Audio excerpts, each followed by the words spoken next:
الرحمن الرحیم۔ صحیح بخاری حدیث نمبر 776۔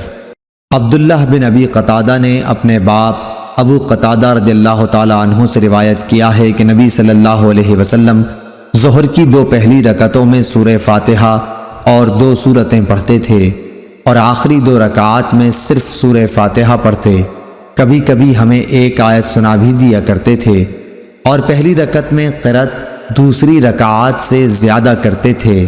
عصر اور صبح کی نمازوں میں بھی آپ کا یہی معمول تھا۔ اللهم صل على محمد وعلى آل محمد كما صليت على إبراهيم وعلى آل إبراهيم